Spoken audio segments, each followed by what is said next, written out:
am Dione Becker, and it's true I'm a lifetime martial artist. What I mean by that is I actually come from a family of martial artists.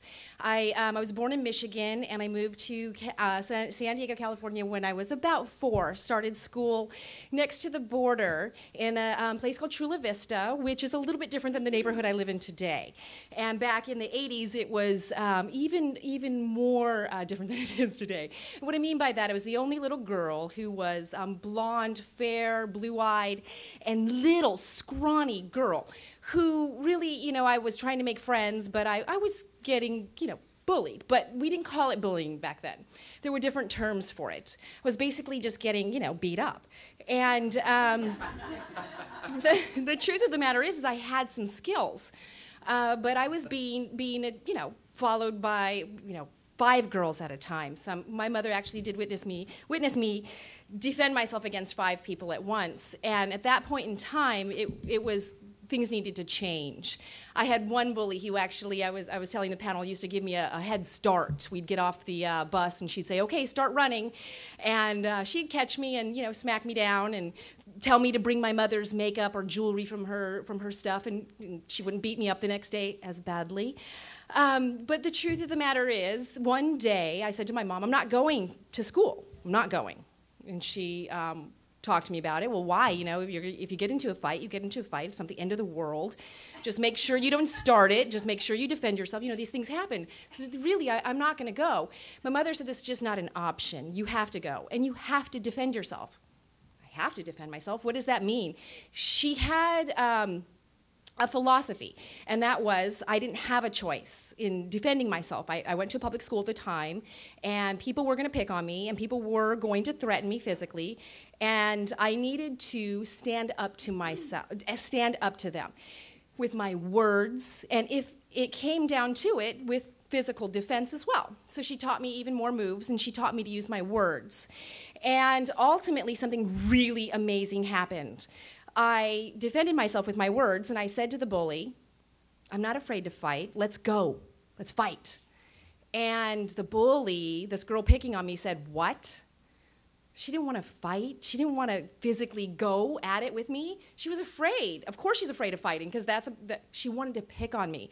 So 99% of the bullying that happens from a kid who's just picking on somebody, but those picking on things turn into really terrible stuff that we've talked about and seen on the news, and these kids feel terrible about themselves because when they feel like they're being picked on, they feel like they can't defend themselves, but it's really about using their words. So here today, my husband and I teach an amazing program that we didn't always teach.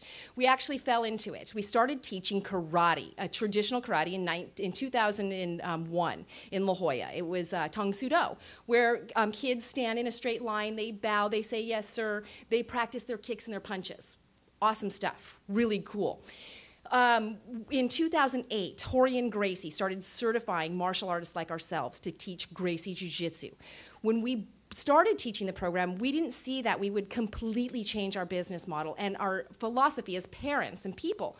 But that's what happened, because the program is amazing, and the program teaches kids, parents, and educators how to handle this bullying solution. They have a solution for everybody, and what they do is just that. They give the kids, we teach them, to stand up to the bully with their words first. They tell adults in a way that is really appropriate, not tattletaling, but saying to a kid, just like a grown-up would, listen, you can't bully me. You can't say those words to me. You can't walk by and flick me in the ear. I'm not going to tolerate it. And when that happens, something amazing goes on, because the child is empowered. They're no longer feeling insecure. They can focus on their studies, which they're there to do, and the bully leaves them alone. Typically, the bully's going to go and pick on somebody else, but it's not going to be the child that can defend themselves with their words. They also know that they can defend themselves with the moves that they learn in martial arts as well. So we do nonviolent techniques, which is really important because, again, I mentioned that kicking and punching. I did that for many, many years. I'm a 3rd-degree black belt in Tang Soo Do. Love the radical kicks and punches. But what happens, it's really good stuff, but what happens when we use these kicks and these punches on people? Well, for many years, I conditioned myself to break boards. We do that in martial arts. They've seen, hi-ya, you know, you break the boards, okay. Well, when you do this, what happens when you hit somebody's skull like that? What happens if they hit the ground and they hit the concrete and there's a curb there? Seen it happen. Head, like a watermelon. Kid never come back to school. True story. So I was always very concerned, oh my goodness, we've got these skills, but what if I have to use them to defend myself against somebody? And what if a child does this on the playground? When I started teaching the Gracie Jiu-Jitsu program, it eliminates all of that. They teach distance control, so somebody knows how close they can get to you. Can Devin hit me from here? No. Can Devin hit me from here? Yes. So we teach the kids to understand where the distance where they're going to get hurt is going to be. They back up, they use their words, and should they have to be physical with somebody, they tackle them in a gentle way, they take them to the ground, and they pin them there.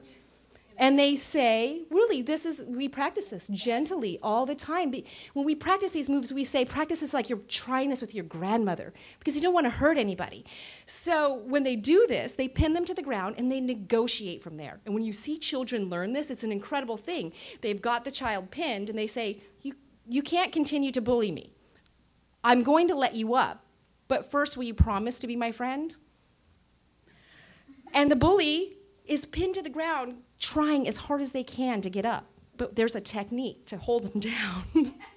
And when they can't get up, they say, you know what?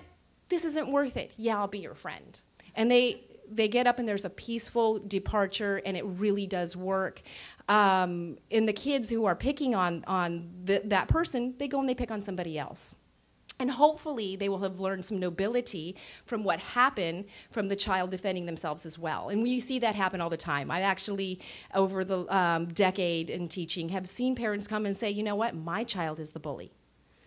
Wow, that's unbelievable. You're here to have them learn martial arts and they're a bully? Well, why would you do that? Because they know that the values that we teach once their child learns it is going to change them all around. Where is this bullying coming from? Where are these sources? Once we start talking about it and educating people and saying, hey, this is where it's coming up, and allowing kids to defend themselves. We were speaking about it and just casually this morning, and the thing about it is something happened in public schools in the last couple of decades, and it's called zero tolerance. When there's zero tolerance, it means that if you get into a fight, if you were the person who started it or finished it, you are in trouble. This wasn't always the case.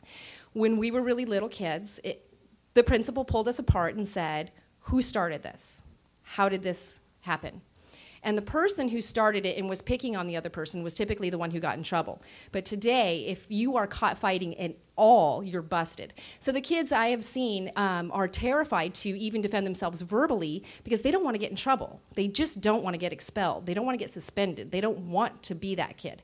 And that's a very sad thing, because that's going to create a person who doesn't have the self-confidence to do anything in the world. It's not going to be just standing up to themselves against a bully. It's going to be standing up and speaking about something that's important. It's going to be carrying themselves with confidence, or worse, it's going to be something that's going to damage their ego so badly that things that we've talked about, you've seen in the news, Columbine has been, they said they were bullied. And in the last couple decades, all of the shootings that happen in schools are actually traced to bullying. So really bad things happen if we don't empower our children, educate our educators, educate our parents. Because I came from a neighborhood that wasn't where I live today in La Jolla, I had the feeling that I wouldn't see as much bullying in an affluent territory. I was wrong. As soon as I got into La Jolla, I realized that the bullying there, it might even be much worse. And we have parents who will call moms in complete crisis because their child is saying, I'm not going to school. And in one weekend, this usually happens on a Friday, the kid says, I'm not going, and we will spend the weekend working with the child. And as soon as they come in, they don't believe that they're going to feel like going to school on Monday. But over a short weekend of working with them on these verbal techniques and nonviolent techniques to defend themselves, they go to school with confidence, and they know that it's not a big deal. They're not going to get in trouble. And if they do get in trouble at the school level, their parents are going to back them up. That's really important for parents and educators to start to realize that if the child took the right steps, they told the parent, they told the teacher, they told the right people, hey, this person's picking on me, and now I have to warn them.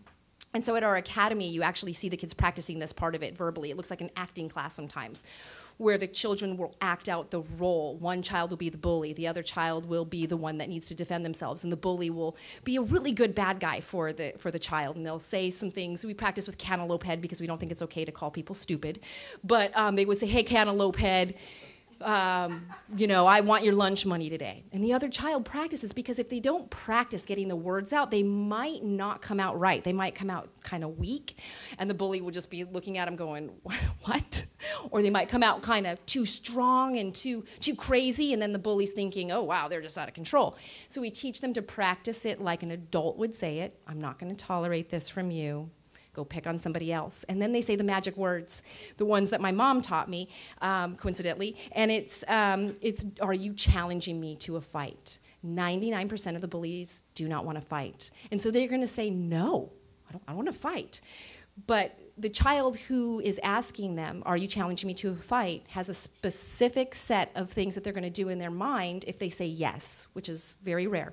And if they do, they know they've got the confidence to deal with it. And that's what it takes to cure a child from being bullied. And they're never going to be bullied after they understand that, because they know that they can defend themselves with their words and with their physical self if they need to. They can do that, and they're not going to hurt the person, they're not going to hurt themselves, and it's not that big of a deal.